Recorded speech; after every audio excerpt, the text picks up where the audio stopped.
Survival.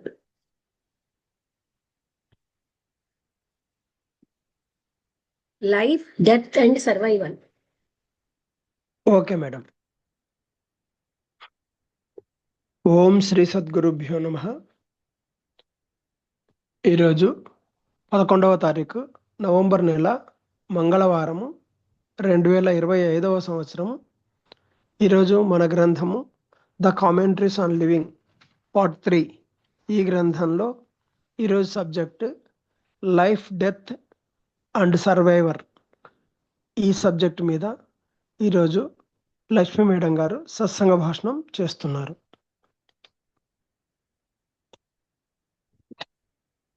ఇప్పుడే తీసి ఇప్పుడే విడుగు.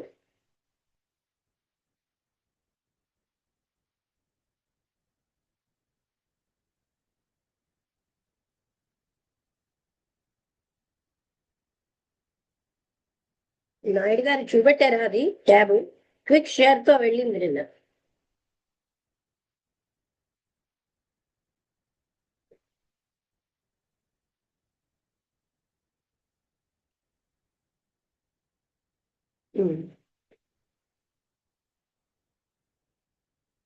అందరూ టైంకి వస్తే బాగుంటుంది.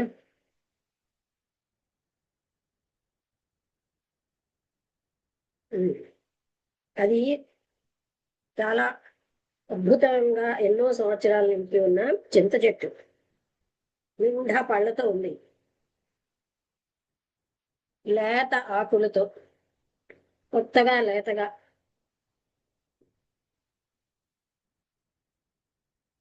అది ఒక లోతైన రివర్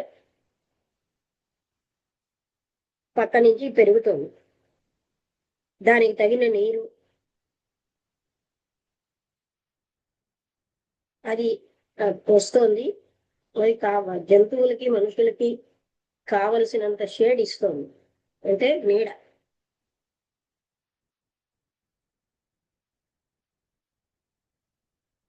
అక్కడ ఎప్పుడు ఏదో ఒక సౌండ్ దాని కింద నింటూనే ఉంటుంది. గట్టిగా మాట్లాడటం కానీ, దూడ ఆవును పిలవడం కానీ, అది చాలా చక్కగా మంచి ప్రపోర్షన్ అనేటిగా ఉంది.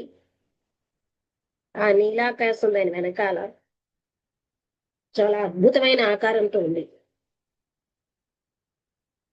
దీనికి అంటే ఏజ్లెస్ గా అంటే హలో హలో హలో ఇవాళ ఏం చాప్టర్ పేరు? Life, death and survival. Okay.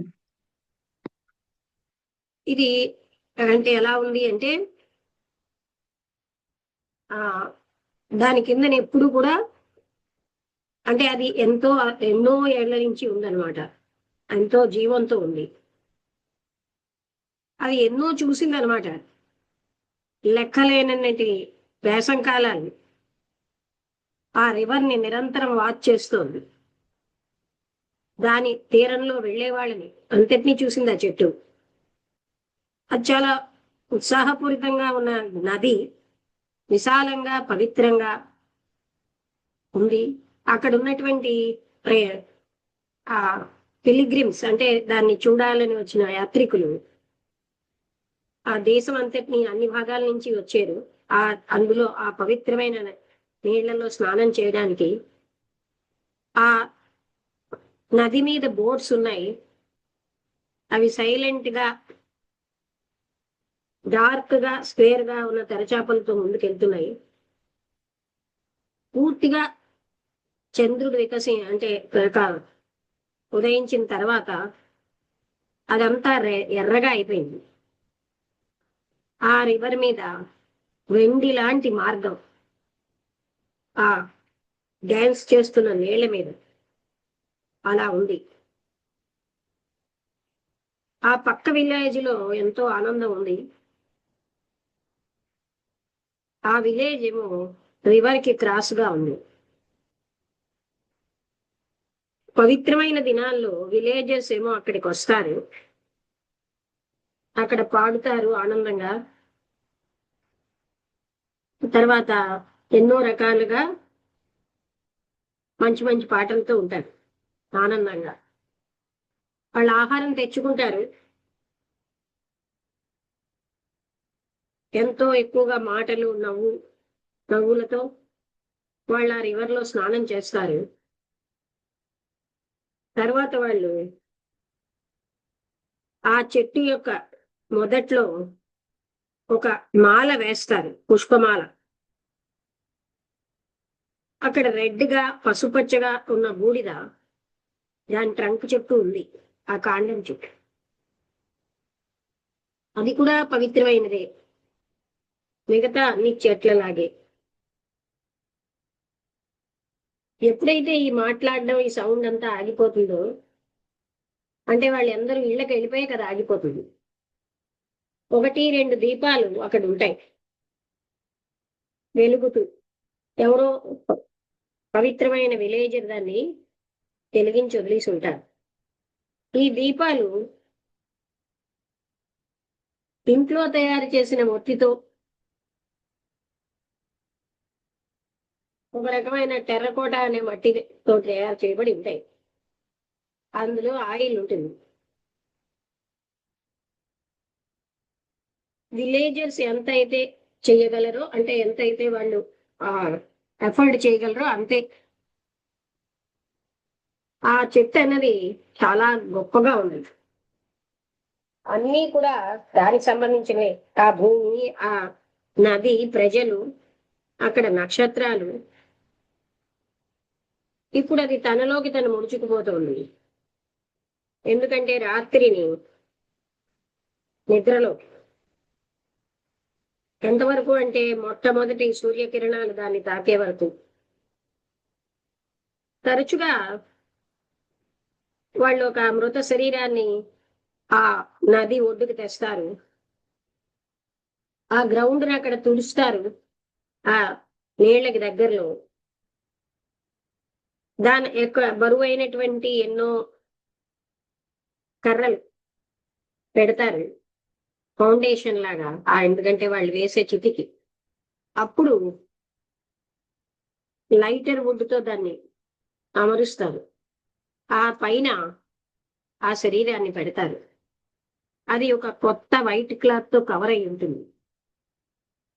దగ్గరగా ఉన్న బంధువులు ఒక అంటే టార్చ్ అంటే ఆ మండుతున్న దాంతో దానికి ఫైర్ అంటే దానికి చితికి నిప్పు అంటిస్తారు. పెద్ద పెద్ద మంటలు పైకి గెంతుతూ వెళ్తూ ఉంటాయి ఆ చీకట్లో. ఆ నీళ్ళని అక్కడ సైలెంట్ గా ఉన్న ముఖాన్ని కాంతివంతం చేస్తూ ఆ ఏడ్చే వాళ్ళు, స్నేహితులు దాని చుట్టూరా కూర్చుంటారు. ఆ ట్రీ కూడా, చెట్టు కూడా కొంత లైట్ని అది పోగు చేసుకుంటుంది. ఆ డాన్స్ చేస్తున్న మంటలకి తన శాంతిని ఇస్తుంది. అక్కడ ఆ శరీరం పూర్తిగా కాలడానికి చాలా గంటలు పడుతుంది. దాని చుట్టూ అందరూ ఇంకా ఏమీ లేదు కాలడానికి అన్నంత వరకు కూర్చుంటారు. ఇంకా అక్కడ బూడిద మాత్రమే ఉంటుంది. అలాగే కొంచెం కొంచెంగా మంటలు. ఇంత అద్భుతమైన సైలెన్స్ మధ్యలో ఒక బేబీ ఏడవడం మొదలెట్టింది. కొత్త రోజు మొదలైంది. ఆయన అందరికీ తెలుసున్నటువంటి వ్యక్తి. ఆయన ఏంటంటే ఆ గోడ వెనకాల ఆ చిన్న ఇంట్లో చనిపోయి ఉన్నాడు. అక్కడ ఉన్న ఒక చిన్న గార్డెన్, ఒకప్పుడు దాన్ని బాగానే చూసేవారు, ఇప్పుడు దాన్ని ఎవరూ పట్టించుకోవట్లేదు. ఆయన చుట్టూరా భార్య, పిల్లలు, దగ్గర బంధువులు ఉన్నారు. కొన్ని నెలలు అయి ఉంటుంది, ఇంకా ఎక్కువగాని. ఆయన చనిపోక ముందు వాళ్ళందరూ కూడా ఇప్పుడు ఆయన చుట్టూ ఉన్నారు. అంటే బిఫోర్ హీ పాస్డ్ అవే, అంటే ఆయన చనిపోవడానికి ముందు నెలలు అయి ఉంటుంది. ఆ రూమ్ అన్నది చాలా దుఃఖంతో హెవీగా ఉంది. నేను అక్కడికి వచ్చేసరికల్లా ఆయన అందరినీ కూడా వెళ్ళిపోమన్నారు. ఆయన అంటే వాళ్ళకి ఇష్టం లేకుండానే వదిలేసి వెళ్ళారు. ఒక్క చిన్న పిల్లవాడు మాత్రం ఏదో కొన్ని ఆట వస్తువులతో నేల మీద ఆడుకున్నవాడు తప్ప. వాళ్ళందరూ వెళ్ళిపోయాక ఆయన నన్ను ఒక కుర్చీలో కూర్చోమని సైగ చేశారు. మేము కొంతసేపు కూర్చున్నాం, ఏమీ మాటలు లేకుండా. అక్కడున్న శబ్దాలు, ఆ ఇంట్లో అక్కడున్న వీధి, అంటే ఆయన చనిపోవడానికి కొన్నాళ్ల ముందు సంగతి చెప్తున్నారు. ఆ రూమ్ నిండా జనం వచ్చారు. ఆయన ఎంతో కష్టంతో మాట్లాడుతున్నారు. నీకు తెలుసు కదా, నేను చాలా సంవత్సరాలు చనిపోవడం కోసం, జీవించడం కోసం ఆలోచించాను. ఎందుకంటే నాకు ఒక రకమైనటువంటి జబ్బు ఉంది. మృత్యు తప్పనిసరిగా చాలా విచిత్రమైన విషయం. నేను ఎన్నో రకాలైన పుస్తకాలు చదివాను ఈ సమస్యకు సంబంధించి. అవన్నీ కూడా పై పై విషయాలతోటి ఉన్నాయి. వాళ్ళు ఇచ్చే అవన్నీ కూడా సూపర్ఫిషియలా అని అడిగారు. నేనంత ష్యూర్గా చెప్పలేను. కొన్ని రకాలైన కన్క్లూషన్కి వస్తే అవి మనని బాగా లోతుగా తృప్తిపరుస్తూ ఉంటే వాటికి కొంత ప్రాముఖ్యత ఉంటుంది. ఈ కన్క్లూషన్స్కి రావడంలో తప్పే ఉంది, అవి మనకి తృప్తినిస్తున్నంత కాలం అని అడిగారు. అందులో ఏం తప్పు లేదు దాంతో. దానివల్ల మనకి మోసపూరితమైనటువంటి స్థితి రావట్లేదా? మైండ్ అన్నది ఈ పవర్ ఉంది. అన్ని రకాలైన భ్రాంతుల్ని అది సృష్టించగలదు. అందులో అది బంధించబడిపోతుంది. అవి ఎంతో అనవసరం, అపరిపక్వం. నేను చాలా ధనవంతమైన జీవితాన్ని గడిపాను. నా కర్తవ్యం ఏమిటో దాన్ని నేను ఫాలో అయ్యాను. నేను మానవుని కదండి. ఎనీవే, ఏమైనా సరే జీవితం అన్నది ఇప్పుడు అయిపోయింది. ఇక్కడ నేను ఉపయోగం లేకుండా ఉన్న వస్తువులా ఉన్నాను. కానీ అదృష్టవశాత్తు నా మనస్సు ప్రభావితం ఇంకా అవ్వలేదు. నేనెంతో చదివాను, నేను ఇంకా ఆసక్తితో ఉన్నాను. మృత్యు తర్వాత ఏం జరుగుతుందని నేను కంటిన్యూ చేయలేం. శరీరం వదిలేసిన తర్వాత, చనిపోయిన తర్వాత ఏదైనా మిగులుతుందా? ఏమీ మిగలదు కదా.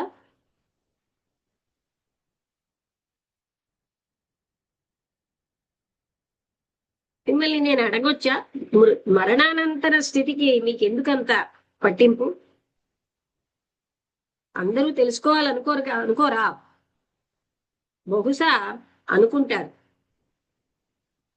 జీవితం ఏంటో మనకు తెలియనప్పుడు మృత్యు అంటే ఎలాగ తెలుస్తుంది? జీవించడం, మరణించడం ఒకే విషయం. మనం వాటిని సెపరేట్ చేస్తున్నామన్న ఈ సత్యం, అదే మనకి చాలా పెద్ద దుఃఖానికి మూలం అవుతుంది. అంటే జీవించడం వేరు, మరణించడం వేరు అని ఆ సెపరేట్ చేయడమే నా దుఃఖానికి మూలం అవుతుంది.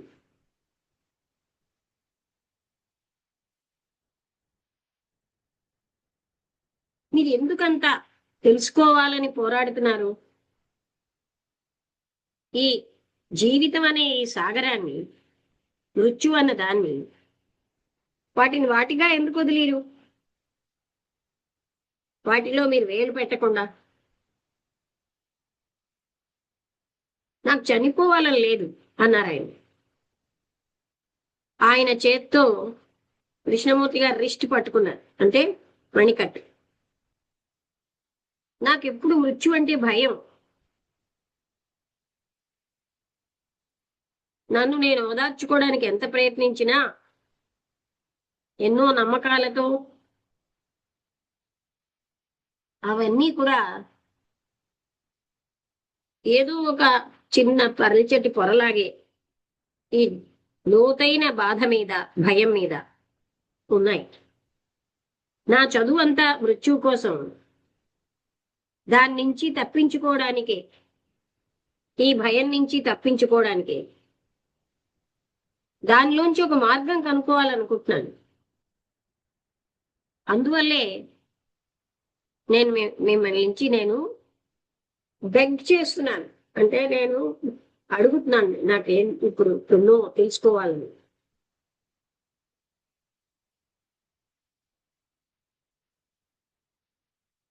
మీరు ఎక్కడి నుంచి ఎస్కేప్ అవుతే మనస్సుని ఫ్రీ చేస్తుందా, భయం నుంచి లేకుండా చేస్తుందా? ఈ ఎస్కేపింగ్ అనే పనే భయాన్ని ఉత్పత్తి చేస్తుంది.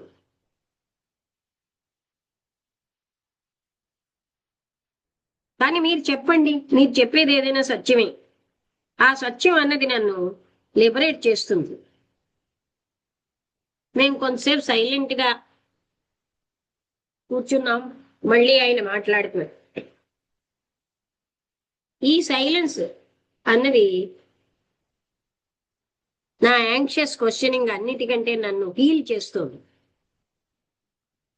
నేను అందులోనే ఉండిపోవాలనుకుంటున్నాను, ప్రశాంతంగా వెళ్ళిపోవాలనుకుంటున్నాను.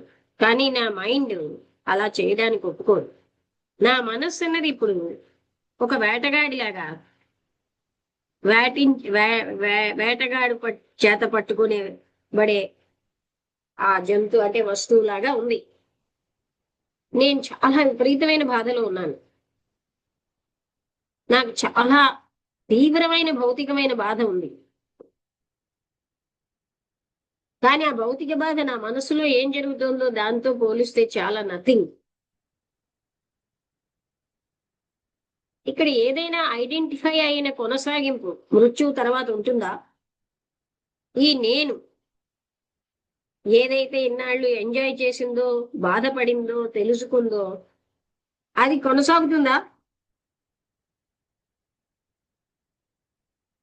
మీ మనస్సు గట్టిగా పట్టుకుని వేలాడుతున్న ఈ నేనేమిటి అసలు? దాన్ని మీరు కొనసాగించాలనుకుంటున్నారే? దయచేసి ఆన్సర్ ఇవ్వకండి, ప్రశాంతంగా వినండి. నేనన్నది ఐడెంటిఫికేషన్, అంటే ప్రాపర్టీతో, నా ధనము, ఒక పేరుతో, కుటుంబంతో, అంటే నా కుటుంబం, నా ఓటమిలు, నా జయాలు, వాటితోనే ఉంది. అవన్నీ కూడా, అవన్నీ మీకు కావాలనుకున్నారు, వాటితో మీరు ఉన్నారు. అవి మీరు వేటితో ఐడెంటిఫై అయ్యి ఉన్నారో అదే మీరు అయి ఉన్నారు. దాంతో మీరు తయారు చేయబడ్డారు. అవన్నీ లేకపోతే మీరు లేరు. ఇలా వీటితో ఐడెంటిఫై అవడం, ప్రజలతో, ప్రాపర్టీతో, ఐడియాస్తో, అది కొనసాగించాలనుకుంటున్నారు మృత్యు తర్వాత కూడా. అదేమైనా బతికున్న విషయమా కొనసాగించడానికి? లేకపోతే అది కేవలంగా వ్యతిరేకమైనటువంటి కోరికల, వెతుకులాటలు, ఫుల్ఫిల్మెంట్స్, ఫ్రస్ట్రేషన్స్, దుఃఖం, అనంతమైన ఆనందం, ఇవే కదా? మీరు చెప్పినది అయి ఉండొచ్చు, బట్ కానీ ఏమీ తెలుసుకోకుండా ఉండడమే బాగుంది. అంటే ఏమీ తెలుసుకోకుండా ఉండడం కంటే it is better than not knowing anything. ఏమీ తెలుసుకోకుండా ఉండడం కంటే తెలియడం బెటరే. మనకి తెలుసున్నదే తెలియని దానికంటే ఎక్కువగా ఉంది. ఈ తెలుసున్నదే చాలా చిన్నది, స్వల్పమైంది. అది పరిమితంగా ఉంది. ఈ తెలుసున్నదే దుఃఖం. అయినా మీరు దాన్ని కొనసాగింపును కోరుకుంటున్నారు. నా కోసం ఆలోచించండి కొంచెం కారుణ్యంతో. అంత అన్ఈల్డింగ్ గా ఉండకండి. నాకు గాని తెలిస్తే నేను చాలా హ్యాపీగా చనిపోతాను కదా. తెలుసుకోవాలని అంత సంఘర్షణ పడద్దు sir. Don't struggle so hard to know అన్నారు. అన్ని ప్రయత్నాలు తెలుసుకోవడానికి ఆగిపోయినప్పుడు అక్కడ ఏదో ఒకటి మైండ్ అన్నిటినీ కూడగట్టనేది ఉంటుంది. ఆ తెలియంది తెలిసిన దానికంటే గొప్పది. తెలుసున్నది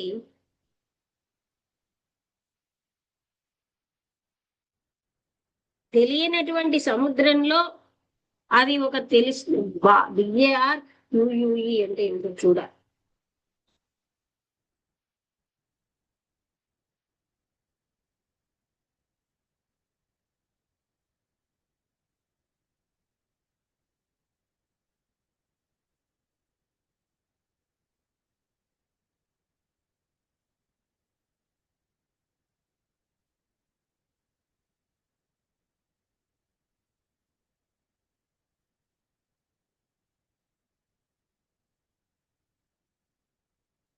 వార్క్ హోటల్ స్టార్ వార్క్ నీళ్ళు అదేంటంటే a sailing ship typically with key masts in which the foremost and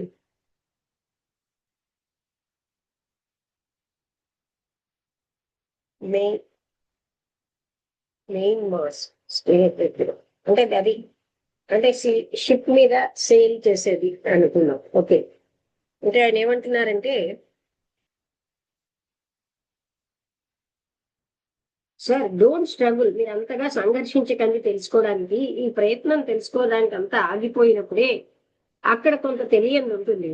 మనస్సుతో సంబంధం, మనస్సు పోగు చెయ్యంది ఉంటుంది. ఆ తెలియనిది తెలిసిన దానికంటే చాలా గొప్పది.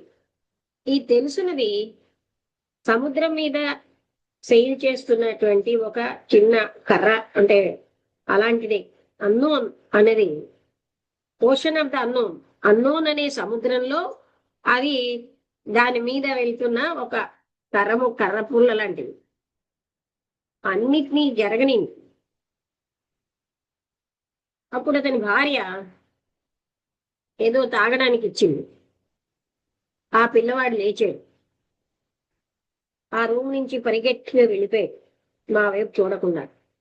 ఆయన భార్యతో అన్నాడు ఆ డోర్ క్లోజ్ చేసిందని. ఆవిడ బయటికి వెళ్ళిపోయినప్పుడు మళ్ళీ ఆ పిల్లవాడిని ఇక్కడికి రానివ్వద్దు అని చెప్పాడు. నాకు నా కుటుంబం కోసం వరీ లేదు, భవిష్యత్తు నేనంత కేర్ చేయట్లేదు. నా యొక్క భవిష్యత్తు దాంతో నాకు సంబంధం. నా హృదయంలో నాకు తెలుసు మీరేం చెప్పారో అది సత్యమే, కానీ నా మనస్సు అన్నది అది గెంతుతున్న గుర్రంలా ఉంది. అక్కడ రైడర్ లేకుండా గెంతుతున్న గుర్రంలా ఉంది. మీరు దయచేసి సహాయం చేస్తారా? నేను అన్ని సహాయాలకి అతీతంగా ఉన్నానా? సత్యం అన్నది ఒక విచిత్రమైన విషయం. దాన్ని మీరు వెంటాడుతున్న కొద్దీ అది మీకు దూరంగా వెళ్ళిపోతుంది. దాన్ని మీరు పట్టుకోలేరు ఏ మార్గంతో గాని. అది ఎంత సూక్ష్మతరమైనా, ఎంత మోసపూరితమైనా, మీ ఆలోచన అనే వలలో దాన్ని బంధించలేరు. ఈ విషయం మీరు గ్రహించండి. అన్నిటినీ వదిలేండి. ఆ ప్రయాణం, జీవిత ప్రయాణంలో, ఆ జీవితము మృత్యువు అనే ప్రయాణంలో మీరు ఒంటరిగా ప్రయాణించాలి. ఈ ప్రయాణంలో సుఖం అనేది ఉండదు. కంఫర్ట్ ఇన్ నాలెడ్జ్ అంటే జ్ఞానంతో ఉన్న సుఖం ఉండదు. దాన్ని మీరు తీసుకోలేరు. అనుభవంతో ఉన్న దాన్ని మీరు తీసుకోలేరు. జ్ఞాపకాలతో ఉన్నది మీరు తీసుకోలేరు. There can be no taking of comfort అంటే జ్ఞానము, సుఖము, అనుభవాలు ఇవేమి లేవు. జ్ఞాపకాలు, మైండ్ అన్నది వీటన్నిటి నుంచి పవిత్రం అవ్వాలి, కడిగేయబడాలి. అది పోగు చేసుకున్నటువంటి భద్రత కావాల్సి ఉన్న కోరిక నుంచి కూడా అది ఫ్రీ అవ్వాలి. దాని యొక్క దేవతలు, దాని భగవంతుళ్ళ నుంచి, దాని సద్గుణాల నుంచి, సొసైటీ ఇచ్చినటువంటి వాటిలో అన్నిటి నుంచి అది ఫ్రీ అవ్వాలి. అప్పుడు అక్కడ సంపూర్ణమైన ప్రదూషితం కాని ఏకాంతం ఉంటుంది. నా రోజుల్ని లెక్క పెట్టుకుంటున్నాను, నా శ్వాస చిన్నదైపోయింది. మీరు కూడా చాలా కష్టమైన విషయం అడుగుతున్నారు. నేను మృత్యు ఏంటో తెలుసుకోకుండా చనిపోవాలి, కానీ నాకు బాగా సూచన ఇవ్వబడింది.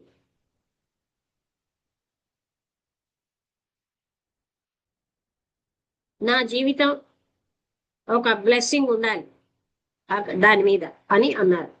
అక్కడితో ఆ టాపిక్ అయిపోయింది. ఇంకేమైనా అర్థమైందా? ఈ టాపిక్ ఇక్కడితో అయ్యింది. ఏమని చెప్తున్నారు అంటే, మనం అది అందరికీను అతను ఏమని చెప్తున్నారంటే, ఇతను చెప్తే మృత్యువేంటి మృత్యువేంటి మృత్యు అంటే ఏంటి, మృత్యు తర్వాత ఏంటి అంటే, అంత ఆసక్తి దాని మీద ఎందుకు, అవన్నీ ఆగిపోయినప్పుడే అసలేంది తెలుస్తుంది అన్నారు.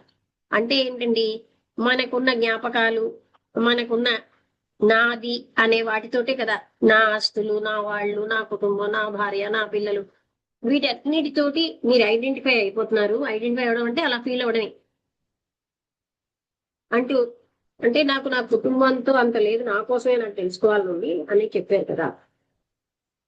ఈ నేను అన్నది అసలు ఉన్నదా మీరు కొనసాగించడానికి?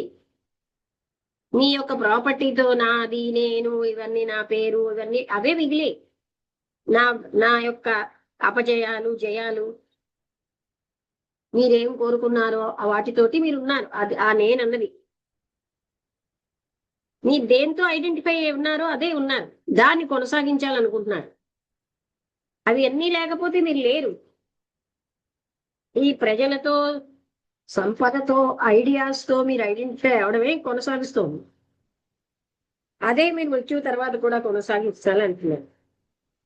అదేమైనా ప్రాణం ఉన్నదా కొనసాగించడానికి? లేకపోతే అది వ్యతిరేకమైన కోరికల సముదాయమా? వ్యతిరేకమైన అన్వేషణలు, ఫుల్ఫిల్మెంట్స్, ఆ తర్వాత విసుగులు, దుఃఖాలు, ఆనందాల సముదాయమా అని చూడండి. అసలు ఏమీ తెలుసుకోకుండా ఉండడం చాలా బాగున్నది అనిపిస్తున్నది. అంటే అంటే ఏమీ తెలుసుకోకుండా ఉండడం కంటే కొంత తెలియడం మంచిదే. అంటే ఈ నోనే అన్నోన్ కంటే మంచిది అనేనా మీరు చెప్పేది? నోన్ అన్నది చాలా స్వల్పం అండి, అతి స్వల్పంగా, చాలా పరిమితంగా ఉంటుంది. నోనే దుఃఖం, అయినా మీరు దాన్ని కొనసాగించాలనుకుంటున్నారు. దయచేసి నా కోసం ఆలోచించండి, నా మీద దయతో ఉండండి, అంతలాగా మాట్లాడకండి అంటున్నాడు. నాకు గాని ఒకవేళ తెలిస్తే నేను చాలా సంతోషంగా చనిపోతాను అన్నారు. అంత ఎక్కువగా మీరు దానికోసం స్ట్రగుల్ అవ్వకండి. ఎప్పుడైతే తెలుసుకోవాలన్నటువంటి ప్రయత్నం ఆగిపోతుందో అక్కడ ఆలోచనలు కూడబెట్టనటువంటిది ఉంటుంది. ఆ తెలియనిదే తెలిసిన దానికంటే ఎన్నో రెట్లు అధికం. ఈ తెలుసున్నది తెలియని అనే సముద్రంలో తేలుతున్నటువంటి ఒక కర్ర లాంటిది. అప్పుడే భార్య వచ్చింది, ఇవన్నీ చెప్పారు కదా అంటూ. ఇక్కడ మీ అందరికీ ఏమర్థమైంది? స్వతంత్రత నీకు అర్థమైందా?